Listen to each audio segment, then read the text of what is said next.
everyone. Welcome to another edition of Get to Know Gives Back. I'm your host, Quinn Pettifer, Manager of Brand Initiatives for the Gazette. Also get to work with our area nonprofits through our Gazette Gives Back program. This is a wonderful annual program that we offer to our nonprofit community. Through an application process, we are able to work with 31 nonprofits over the course of a year, offering free advertising, workshops, chances to network as a class throughout the year, and of course, participate in this podcast series, all thanks to our presenting sponsor, Collins Community Credit Union. And today I get to chat with Tobi from Camp Courageous. How's it going, Tobi? Good. How are you, Quinn? Good. Tell us about Camp Courageous and the mission. I mean, very much known for the camp side of things, but there's so much more. So why don't you unpack that for us? First of all, we would like to say thank you to the Gazette to get the word out, about Camp Courageous and, what we have to offer and, giving us the opportunity to spread the word in the area. So thank Absolutely. you so much for doing that, first of all. And yeah, Camp Courageous, we are a year-round camp, recreational resort. I'm going to quote a camper here too, that he has been here for a while, and he always tells me, or the first time I worked with him, what he told me is, my brother, he is flying to Mexico and spending all this money and going ziplining, going swimming, and he's paying a lot of money for it. He's like, I'm going just here to Iowa. I'm going to Camp Courageous, and I do the exact same things. And I meet my friends, and there are just a lot of people there that I like, that been coming for years, and yeah, we do all these things together. But yeah, we are a year-round facility for individuals with disabilities, and yeah, we offer respite weekends. So that will be Friday night to Sunday afternoon. We are doing week-long camper sessions where the individuals come on a Sunday afternoon and they will leave on a Friday afternoon. Then we have our travel program. Right now, our travel program is in Paris. So they left on Saturday and they will be back on Saturday. So yeah, we'll take individuals with disabilities all over the world. We have our aquatics, so we're working with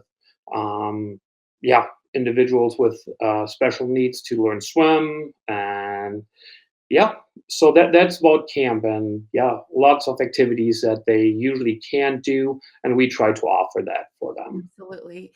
The whole camp and recreational experience is just something, especially when you're young, and um, that's just on the to-do list, right? I mean, being able to try activities and meet new people and just be in an environment where you feel safe and you feel respected.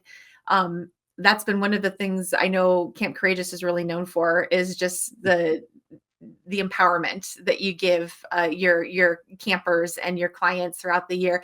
Can you tell me, like, what are some of the highlights when it comes to camp? Like, what are some of the more popular activities that are like the can't miss during camp? Our new zip line that we have, it's 700 foot long. You are about 100 foot in the air. It's a two-seater, so you can go with your best friend, with a staff, or whoever you want to take with you. So you want to start at the bottom, and you get pulled up all the way those 700 feet up, and then it will release, and we can the beauty of this new zip line is we can kind of control it. If there are people that are afraid and say, I'm not 100% sure, if I want to do this, we can say, okay, we can only go halfway, and we can go a little bit slower. But yeah, that's just one of the favorite activities. And then swimming, of course. We have an indoor pool that is being used every single day with our campers. And I like to put a story in there as well with one of our campers. It was my second summer here at camp, and it was during our brain injury week. And so there was this group of men that had been coming for about 25 years. And, that was their week to hang out and, talk and have a good time. But one of them passed away the year before. So we had a new gentleman come in, and, we Sunday afternoon, we talked about activities. What are we going to do? Climbing? Do you like climbing? Yeah, I'm not 100% sure. I don't know. And arts and crafts, and then we came to swimming. And he was 47 years old, and he said, "I've never been in a pool. I've never swam, or I've never done this." And he was using a wheelchair. But what we did is, and what camp is all about is, you know, my coworkers and we made sure he would go swimming every single day. Oh, wow. So, I mean, it took us some time, 3 hours to get them ready, get in the pool for an hour, and get back out, get ready for the rest of the day. But every single time we got out of the pool, he had tears in his eyes and said, "Thank you. That was the best experience of my life." And so he came for another 4 years, and we made sure that he got to go swimming those 4 years every single day. And that's what we're trying to do to make these, wishes come true. Absolutely, absolutely, and Camp Courageous is all about just eliminating some of those barriers that either your campers or their family members, caregivers might have concerns about. Mhm. What's the wait list like? Is there a wait list, or are you accepting all year round? I imagine there's probably a wait list. This is a pretty popular Yes, yes, program. yes. There is a wait list, and but we accepting, all year round. And yeah, sometimes, campers will get sick, on a Saturday, and then they call in, "Oh, we can't make it." And then we try to call somebody that's in the area. "Hey, a spot opened up. Are you interested in coming?" So yeah, so that's Kind of helps what we with, try to do. yeah, being able to, there's always someone on standby, I'm sure. Oh yeah. Oh yeah, yeah. And I mean, there are those parents that also need the break sometimes from Yeah. their kids, or so yeah. That's, the respite, side of things is something, a lot of folks maybe don't realize, but I mean, to be a caregiver or to have the support network that you offer is really valuable, especially if somebody really wants to, have their family member or their client be a part of this, but they're a little hesitant, or maybe they don't have the capacity to be around for the entire camp experience. How does that work? Is that a conversation up front as far as like how a parent or a caregiver is involved, or is there just like that automatic, like, you go do your thing, we got our camper, we're good?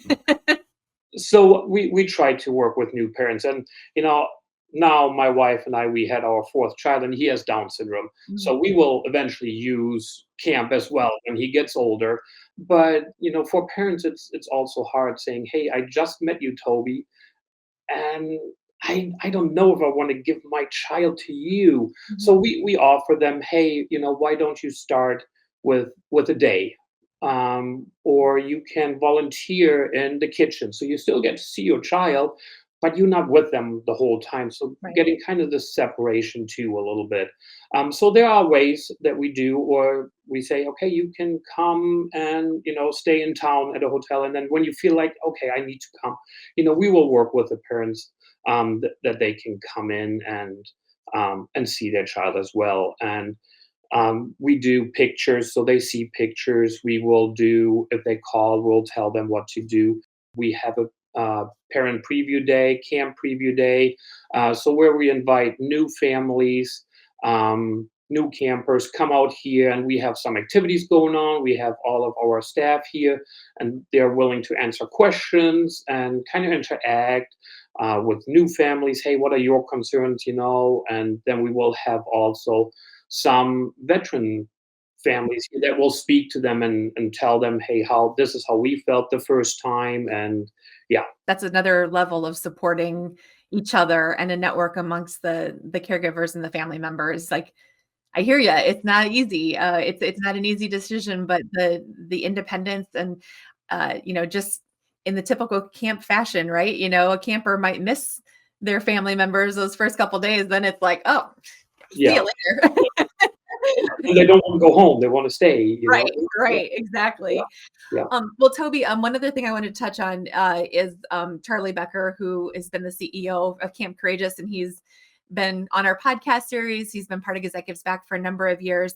Announced his retirement, and fortunately, he's going to stay on in foundation capacity, which that's fantastic. But yeah, how's the team doing? I know it's tough news, but well deserved. Charlie's definitely put in the years, more than 45 years. But how's the team feeling? Right. I mean, camp wouldn't be camp without Charlie. I mean, everybody knows that. And we are very fortunate. We don't call it retirement here. We call it's a shift in position. Oh, there you go. So Okay. he will be overseeing the foundation and he will still be here. So he said, you don't get rid of me that fast. And that's what we appreciate too, whenever we find this person that will be the next CEO here at camp, he will still be here and help us, with whatever we need. He will still be around. And I mean, he has done a very, very amazing job of building this team up, so that we all can, yeah, we're all working together and making the best out of it. You don't replace somebody like Charlie that has the 45 years of experience. You just don't do that. Yeah. And so, yeah, it just needs a good team, all of us working together. And yeah, and so he has done that. And so, Well, yeah, it's probably, not to speak for Charlie, it's probably a little easier knowing that he has such a great team. I know everybody at Camp Courageous, you give it your all. You give more than I can't even imagine, all year round. And so I know Charlie's very proud of that. So, Toby, for someone that's interested in perhaps using services, or maybe they want to learn more about volunteer opportunities or supporting Camp Courageous in other ways, what's the best way to get in touch with you and the team? I go onto our website, campcourageous.org, and then go through we have our volunteer button where you can volunteer if you need respite services or want to sign up for a week long. There's a program if you want to. You can also rent everything that you see here too. There are all these information are on our website as well, or you can just give us a call, and then Julie, she will direct you in the right direction where whoever needs to know these things. Yeah. Point you're in the right direction. Yeah. Excellent. Is the zip line for rent? That's one of those hard hitting Oh, questions. yes, yes. So you can have two people going on the zip line, and right next to us is our fully accessible 18-hole mini golf course. So people can play mini golf while everybody is riding the zip line. So yeah, It's a great event space. yeah. I know our team really has very impressive facility all the way around. See, I'd be on the zip line. I'd be the one that's like, can you go about 5 miles an hour and just, let me just drop wherever. Yeah, yeah, and enjoy the view up there. Yeah, exactly. Just hang out, enjoy Right. the view. Well, Toby, thanks for chatting with me today. And again, thank you for all you and the team do for your campers and the families of the campers of Camp Courageous. You have a longstanding history here, and we're so proud of you and all you do. And thanks for being a part of Gazette Gives Back. And we again thank you, Quinn, for reaching out and giving us the opportunity to talk about camp and make camp known around the area. So, and for all the support you give to camp. So we appreciate it as well. Thank you so much. Absolutely. Campcourageous.org is the website. To our viewers, thanks for tuning in to another edition of Get to Know Gives Back. I'm Quinn Pettifer, and we'll see you next time.